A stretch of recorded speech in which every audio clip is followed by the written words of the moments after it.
Assalamualaikum warahmatullahi wabarakatuh. Bismillahirrahmanirrahim. Alhamdulillahirabbil alamin. Wa afdhalus salati wa atammu taslimi ala sayyidina wa maulana Muhammadin khatamil anbiya'i wal mursalin wa ala alihi wa sahbihi ajma'in. Rabbi shrah li sadri wa yassir li amri wahlul 'uqdatam min lisani yafqahu qawli wala haula wala quwwata illa billahil aliyil azim. Amma ba'du. Hadirin wal hadirat, Bapak-bapak, saudara-saudara, ibu-ibu sekalian, jamaah Masjid Jami Darul Ilmi PTIK yang berbahagia. Dalam kesempatan yang baik ini, pada pagi hari ini, saya akan baca salah satu hadis yang diriwayatkan oleh Imam Muslim, dan hadis ini datangnya dari sahabat Nabi yang bernama Jabir. Wa an Jabir radhiyallahu anhu qala qala Rasulullah sallallahu alaihi wasallam ittaqu zulma fa inna zulma zulumatun yaumal qiyamah. Hadis ini yang tadi saya katakan diriwayatkan oleh Imam Muslim. Dalam istilah ngaji ilmu hadis, hadis kalau diriwayatkan oleh Imam Muslim berarti hadis yang sahih, hadis yang autentik ya. Dan ini hadis datangnya dari sahabat Nabi yang bernama Jabir. Nabi bersabda, ittaquz zulma, hati-hatilah atau takutlah atau waspadalah terhadap perbuatan zolim. Jadi zulma itu perbuatan zolim. Kenapa Nabi bilang takutlah, hati-hatilah, waspadalah, jangan sampai berbuat kezoliman? Kata Nabi, fa inna zulma, sebab perbuatan zolim atau perbuatan kezoliman itu zulumatun yaumal qiyamah, menjadi kegelapan, menjadi hal yang membebankan kepada manusia. Kapan? Yaumal qiyamah, pada hari kiamat nanti. Bapak-bapak, saudara-saudara, ibu sekalian, dalam hadis ini bahasa Nabi ittaquz zulma, takutlah atau hati-hatilah terhadap perbuatan zolim. Zolim itu bahasa Arab, az-zulma itu bahasa Arab. Kalau diindonesiakan, mungkin yang lebih mudah kita artikan adalah perbuatan aniaya. Jadi berarti kalau zolim itu adalah aniaya. Nah, oleh ulama diantaranya langsung kepada, ya ini tidak lain sepupu Nabi, yaitu Sayyidina Ali bin Abi Thalib. Oleh Sayyidina Ali bin Abi Thalib, kemudian diperjelas oleh ulama-ulama yang lain, zolim itu yang tadi saya kemukakan adalah perbuatan aniaya, dan zolim itu adalah wad'u syai' fi ghairi mahallihi. Jadi zolim itu menempatkan sesuatu bukan pada tempatnya. Jadi bapak-bapak, saudara-saudari, ibu sekalian, kalau kita memahami zolim itu pokoknya adalah menempatkan sesuatu bukan pada tempatnya. Nah, di dalam sekali lagi bahasa Arab, kalau menempatkan sesuatu pada tempatnya namanya adil. Berarti kalau adil itu menempatkan sesuatu pada tempatnya, wad'u syai' fi mahallihi. Tapi kebalikannya, kontradiksinya, kebalikannya adil adalah zolim. Berarti zolim itu adalah wad'u syai' fi ghairi mahallihi. Jadi kesimpulan kata, perbuatan zolim itu menempatkan sesuatu bukan pada tempatnya, kebalikannya adalah adil. Adil itu menempatkan sesuatu pada tempatnya. Jadi pokoknya kebalikannya udah. Kalau zolim kebalikannya adil, kalau adil kebalikannya zolim. Dari definisi ini, dari pemahaman ini, kezoliman itu yang tadi saya katakan perbuatan aniaya, menempatkan sesuatu bukan pada tempatnya, itu dibagi menjadi 3 macam. Ini akan menjadi perhatian buat kita ini. Perbuatan zolim itu menempatkan sesuatu bukan pada tempatnya, yang nanti efeknya pada hari kiamat manusia akan mendapatkan kegelapan, mendapatkan beban yang sangat berat. Nah, oleh karena itu macam-macamnya kezoliman ada 3. Yang pertama, az-zulmu atau kezoliman kepada Allah Subhanahu wa taala. Apa yang dimaksud kezoliman kepada Allah Subhanahu wa taala? Kita, saya bilang kita ini manusia, awal diciptakannya untuk menyembah kepada Allah. Redaksional Al-Qur'an, a'udzubillahi minasyaitonirrajim, wa ma khalaqtul jinna wal insa illa liya'budun. Berarti pemahamannya, memang dari awal diciptakannya manusia sampai kita ini, sampai saat kita sekarang ini, itu diperintahkan menyembah hanya kepada Allah Subhanahu wa taala. Menyembah itu umum, baik ketika kita berdoa meminta sesuatu kebaikan, atau ketika kita berdoa mohon dihindari dari ketidakbaikan, atau kita beribadah secara rutinitas seperti sholat, atau kemarin kita puasa Ramadan, atau ketika kita punya harta yang wajib dikeluarkan zakatnya, infaknya atau sedekahnya. Nah, berarti pemahamannya adalah kalau manusia tidak ibadah kepada Allah, manusia itu dianggap zolim. Oke, saya contohin gini.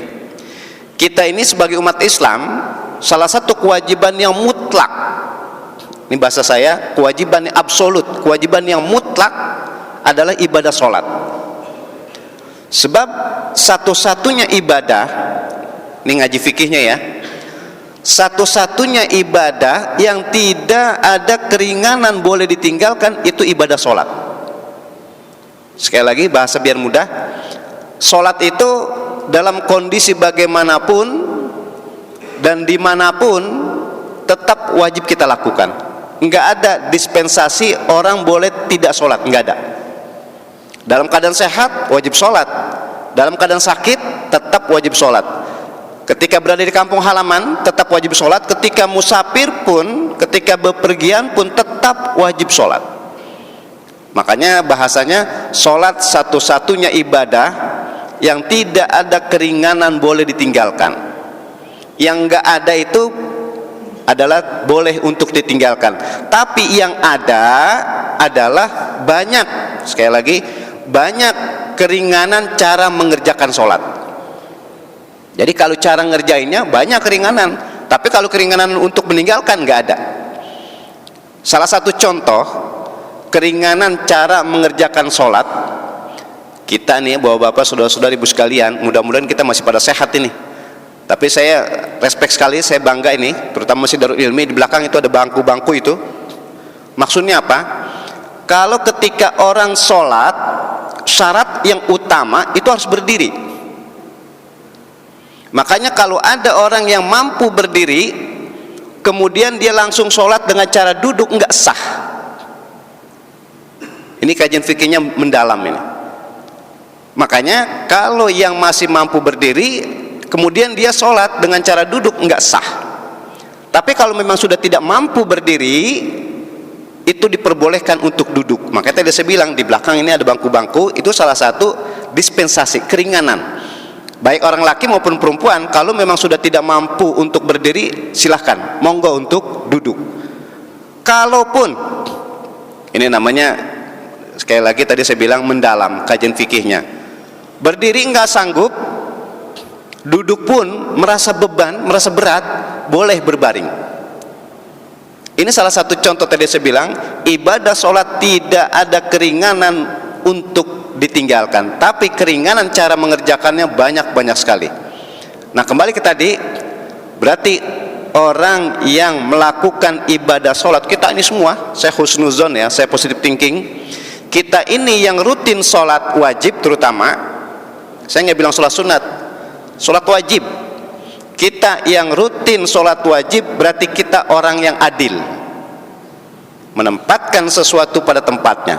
Tapi nauzubillah, saya nggak bilang kita, mereka orang Islam tapi tidak menegakkan sholat yang 5 waktu itu, berarti mereka adalah orang-orang yang zolim. Jadi kontradiksi, kebalikan. Yang melakukan ibadah adil, yang meninggalkan atau yang tidak melakukan ibadah namanya zolim. Zolimnya kepada siapa? Zolimnya kepada Gusti Allah, Allah Subhanahu wa ta'ala. Apakah sholat doang? Tidak. Ini saya contohkan sholat karena memang sholat adalah afdholul ibadah atau afdholul a'mal. Ketika puasa Ramadan kemarin, ketika tidak ada halangan, tidak ada uzur, kemudian dia tidak puasa Ramadan, maka zolim kepada Allah. Kebalikan kita, ketika kemarin di bulan Ramadan kita puasa, maka kita adalah orang-orang yang adil. Pokoknya kebalikan aja udah. Termasuk orang yang punya harta yang wajib dikeluarkan zakatnya, ketika dia tidak mau, redaksionalnya tidak mau ya, punya harta yang wajib dizakati tapi tidak mau mengeluarkan, berarti zolim kepada Allah. Tapi kalau kita mau mengeluarkan, berarti kita adalah orang-orang yang adil. Jadi intinya zolim itu kebalikan daripada adil, dan macam yang pertama dari kezoliman adalah kezoliman kepada Allah. Oleh karena itu terus sering saya kemukakan, terus kita berdoa, mudah-mudahan kita mendapatkan taufik hidayah dari Allah Subhanahu wa taala. Amin ya rabbal alamin. Baik Bapak-bapak, saudara-saudari ibu sekalian, ini yang pertama. Jadi macamnya zolim itu zolim kepada Allah. Yang kedua, az-zulmu ay az-zulmu ya, atau az-zolama, kezoliman itu kepada siapa? Kepada diri sendiri. Apa maksudnya kezoliman kepada diri sendiri? Kalau tadi kezoliman kepada Allah, tidak ibadah, tidak menyembah kepada Allah. Yang kedua itu kezoliman kepada diri sendiri adalah merusak pribadi, baik zohir maupun batin. Ya, yang paling mudah Bapak-bapak, saudara-saudari ibu sekalian, mencontohkan kezoliman kepada pribadi, orang yang mabuk. Allah Subhanahu wa taala itu banyak memberikan kenikmatan kepada kita. Ini semua kita yang ada di masjid ini termasuk saya. Allah banyak memberikan kenikmatan kepada kita yang andai kata mau dihitung kenikmatan dari Allah itu kita tidak akan mampu. Dari ujung pala nih sampai ujung kaki, zohirnya aja kita tidak akan mampu menghitung kenikmatan yang Allah berikan kepada kita. Baru zohirnya, belum batinnya. Makanya kenikmatan itu bukan zohir aja, kenikmatan juga yang mengandung masalah batin. Yang saya ingin ketengahkan di sini, kemukakan begini. Kezoliman yang kedua, kezoliman kepada diri sendiri adalah ada anugerah Allah, ada nikmat Allah, tapi disepelekan, bahkan dilenyapkan, bahkan dirusak, yaitu akal. Bapak-bapak, saudara-saudara, ibu sekalian, ini kita nih bisa sampai di masjid ini, kita bisa beraktivitas dan sebagainya, itu salah satu kenikmatan yang sangat besar, bukan yang terbesar ya. Kalau kenikmatan yang terbesar beriman, tapi salah satu kenikmatan yang sangat besar adalah akal. Maka karena akal kita masih sempurna, kita masih mau ibadah. Karena akal kita masih sempurna, kita mau berbuat kebaikan. Karena akal kita sempurna, maka kita bisa menghindari kemaksiatan. Maka orang-orang yang berakalah gitu, dia termasuk orang yang adil untuk menggunakan akal untuk kebenaran. Tapi kebalikan, kalau ada orang yang merusak akalnya, makanya tadi saya contohkan mabok, menghilangkan akal itu kezoliman untuk pribadi. Bapak-bapak, saudara-saudara sekalian, gini, salah satu syarat untuk sahnya ibadah adalah berakal. Ya mungkin kita diajarkan dari dulu ya, dari kita istilahnya masih anak-anak, kemudian kita sekolah di SD atau ibtidaiyah dan seterusnya, atau di pengajian-pengajian luar, itu syarat untuk sahnya ibadah harus akil, berakal. Makanya kalau orang berakal, itu anugerah Allah yang sangat besar. Karena Allah memberikan anugerah yang sangat besar, maka kalau kita pakai beribadah, maka kita dianggap orang yang adil. Tapi kebalikan, orang yang punya akal kemudian dia rusak akalnya, itu dia berarti merusak atau berbuat kezoliman pada dirinya sendiri. Orang yang akalnya masih sempurna kemudian dia rusak, maka dia tidak melakukan ibadah. Seberapa banyak dia tidak melakukan ibadah, maka dosa mengalir. Tapi ini wawasan buat kita nih, kalau ada orang yang akalnya tidak sempurna karena kausalitas, karena hukum alam, karena sunatullah, itu tidak ibadah, tidak berdosa lagi. Ini bahasa mudah saya biar gampang begini. Kalau ada orang pikun, kalau orang pikun itu sunatullah, kausalitas, dia nggak ibadah nggak apa-apa. Contoh nih, ada di wilayah kita, entah orang tua, kakek nenek, tetangga kita, kerabat kita, ada yang pikun, itu bukan aib. Orang pikun itu akalnya udah nggak sempurna. Karena ketidaksempurnaan itu adalah sunnatullah, maka tidak ibadah lagi nggak apa-apa. Bukan dihilangkan, bukan dilenyapkan secara sengaja, bukan. Itu sudah merupakan ketentuan Allah, sudah sunnatullah. Makanya tidak ibadah nggak apa-apa. Tapi yang masih sempurna, kalau tidak ibadah berdosa. Nah, yang tadi dianggap kezoliman kepada diri sendiri adalah menghilangkan, merusak akal. Salah satu merusak akal adalah dengan tadi saya bilang, dengan mabok, ya mungkin bahasa umumnya narkoba lah, ya, dengan mengkonsumsi atau dimasukin cairan ke dalam tubuh dan sebagainya. Ini adalah kezoliman terhadap diri sendiri. Dan bapak-bapak, saudara-saudara, ibu sekalian, ini dari ujung pala nih sampai ujung kaki, sering saya kemukakan ya, termasuk di masjid ini. Dari ujung pala sampai ujung kaki kita nanti akan diminta pertanggungjawaban. Mata dipakai untuk melihat apa saja, kebaikankah, keburukankah, telinga, termasuk kaki. Maka tadi ustadz kita mimpin baca surat Yasin, itu ada ayat yang berbunyi al-yauma nakhtimu ala afwahihim wa tukallimuna aydihim wa tashhadu arjuluhum bima kanu yaksibun.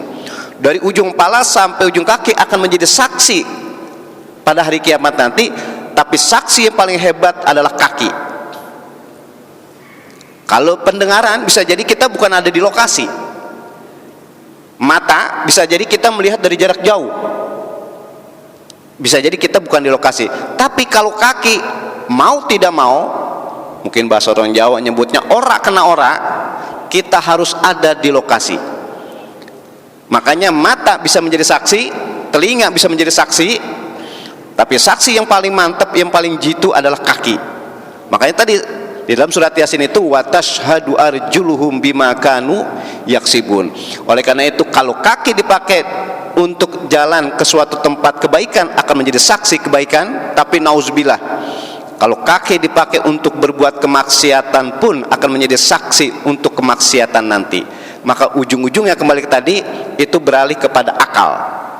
Kalau akal itu adalah salah satu nikmat yang sangat besar, kalau dipergunakan dengan kebaikan maka menjadi orang yang adil. Tapi nauzubillah, kalau akal itu dirusak, berarti dia berbuat kezoliman, berbuat aniaya untuk dirinya sendiri. Sekali lagi, dan terus kita berdoa, mudah-mudahan kita termasuk orang yang terhindar dari perbuatan zolim kepada diri kita sendiri. Amin ya rabbal alamin.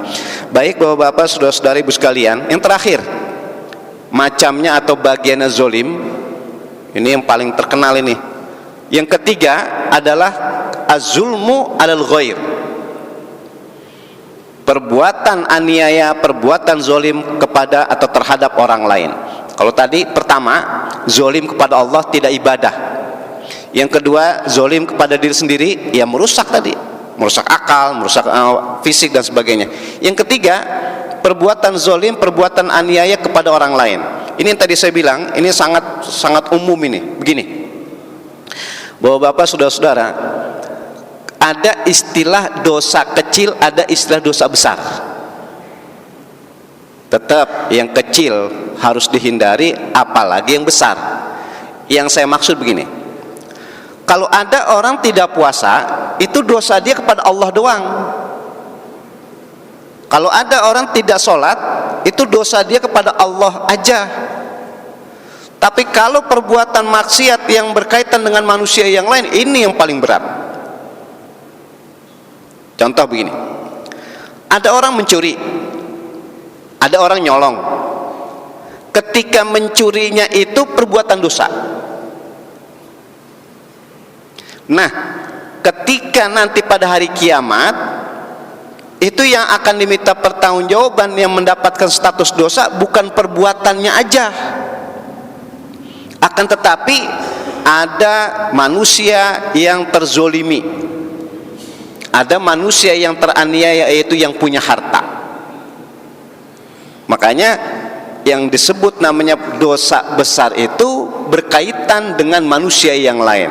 Sampai-sampai bahwa Bapak, saya contohin begini, itu kalau ada orang meninggal, ini kita umum nih di masyarakat nih, kalau ada orang meninggal, itu ada satu acara yang meskipun bukan wajib tapi sangat penting, yaitu tasyhid, memberi kesaksian baik. Kan kalau orang meninggal wajib ditunaikan cuma 4: mandiin, ngapanin, nyolatin, nguburin. Tapi ada satu yang tadi saya bilang acara, ada satu sesi yang sangat penting, yaitu memberi kesaksian baik buat jenazah. Oleh karena itu, kalau ada jenazah dulu ketika masa hidupnya itu pernah berbuat kemaksiatan, pernah berbuat kesalahan dan sebagainya, kita nggak tahu sebelum meninggal dia bertobat. Oleh karena itu, kalau ada orang sudah meninggal, kita tetap berhusnuzon saja, berpositif thinking bahwa jenazah ini pernah bertobat, pernah mohon ampun kepada Allah. Maka dengan kesaksian kebaikan kita, mudah-mudahan Allah menerima amal solehnya, Allah mengampuni kesalahannya. Nah, apa kaitan dengan tadi ini? Dengan perbuatan aniaya, dengan perbuatan zalim dengan orang lain. Jangankan perbuatan maksiat yang terang-terangan seperti mencuri tadi. Sekali lagi, jangankan perbuatan maksiat yang terang-terangan seperti mencuri tadi. Hutang piutang aja ini. Utang itu kan bukan dosa. Orang utang itu bukan dosa.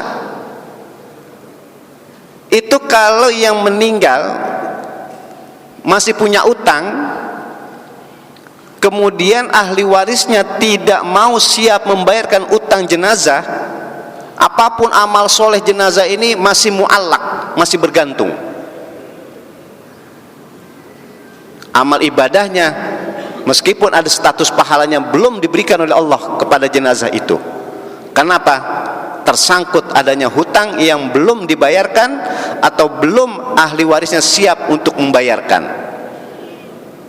Ini yang saya maksudkan tadi, bahwa Bapak, saudara-saudari ibu sekalian, jadi ada kezoliman untuk pada orang lain itu sangat penting. Jadi tidak cukup kalau orang berbuat kezoliman kepada orang lain dengan bertobat saja kepada Allah, akan tetapi harus minta maaf dulu kepada orang yang pernah dianiaya. Perbuatan dosa yang jelas-jelas aja gitu, itu harus kita minta maaf kepada orang yang pernah kita zolimi, kepada orang yang pernah kita berbuat aniaya kepadanya. Makanya saya contohkan bukan perbuatan haram, hutang aja itu harus ada ridho dari orang yang berpiutang, orang yang ngutangin.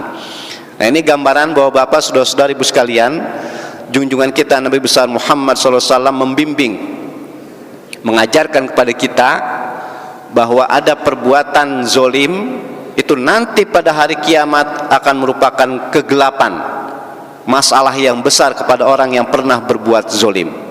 Ini intinya begini, kalau kita ngaji hadis, intinya kita ini punya akal, maka kita mohon taufik hidayah dari Allah agar akal kita pakai buat kebaikan saja. Dalam waktu bersamaan kita bisa menghindari perbuatan-perbuatan maksiat. Oleh karena itu, kita insyaallah orang-orang yang selamat berbuat kezoliman kepada Allah. Mudah-mudahan kita selamat dari perbuatan zolim kepada diri sendiri, dan seterusnya kita termasuk orang-orang yang selamat berbuat kezoliman kepada orang lain. Dengan demikian kita termasuk orang-orang yang selamat hidup di dunia dan bahagia hidup di akhirat nanti. Amin ya rabbal alamin. Bapak, Bapak, saudara-saudari ibu sekalian, ini saja yang dapat saya sampaikan. Mudah-mudahan ada hikmat dan manfaatnya. Dan seperti biasa, kajian akhir ini kita tutup dengan doa, diawali dengan membaca Quran. Sekali lagi, kita baca Al-Quran ini, Al-Fatihah ini, kita niatkan. Sekali lagi kita niatkan buat orang-orang tua kita, khusus ya bapak ibu kita, andai kata beliau-beliau masih hidup, Allah memberikan umur panjang, Allah berikan kesehatan, Allah memberikan afiat. Andai kata beliau-beliau sudah wafat, dipanggil oleh Allah, mudah-mudahan beliau selalu mendapatkan cucuran rahmat maghfirah dari Allah Subhanahu wa taala. Bitilka niyat Al-Fatihah. Bismillahirrahmanirrahim. Alhamdulillahirabbil alamin arrahmanir rahim maliki yaumiddin. Iyyaka na'budu wa iyyaka nasta'in ihdinas siratal mustaqim siratal ladzina an'amta 'alaihim ghairil maghdubi 'alaihim waladdallin. Amin. Astaghfirullahalazim, astaghfirullahalazim, astaghfirullahalazim ya zal jalali wal ikram. Bismillahirrahmanirrahim. Alhamdulillahirabbil alamin. Allahumma shalli wa sallim ala sayidina Muhammad wa ala ali sayidina Muhammad. Allahumma a'inna ala dzikrika wa syukrika wa husni ibadatik. Allahumma ighfir lana dunubana wa liwalidayna warhamhuma kama rabbayana shighara. Allahumma anfa'na bima 'allamtana wa 'allimna ma yanfa'una wa zidna ilman nafi'an wa 'amalan mutaqabbalan bi rahmatika ya arhamar rahimin. Allahumma ya muyassir yassir wa ya mudabbir dabbir wa ya musahhil sahhil sahhil alaina kulla asir bijahil basirin nadir. Allahumma inna nas'aluka hubbaka wa hubba man yuhibbuka wa hubba amalin yuqarribuna ila hubbik. Rabbana taqabbal minna innaka antas sami'ul alim wa tub alaina innaka antat tawwabur rahim. Rabbana atina fid dunya hasanah wa fil akhirati hasanah wa qina adzabannar. Wa sallallahu ala sayyidina Muhammadin wa ala alihi wa sahbihi wa sallam walhamdulillahi rabbil alamin. Wallahul muwaffiq ila aqwamit thoriq. Wassalamualaikum warahmatullahi wabarakatuh.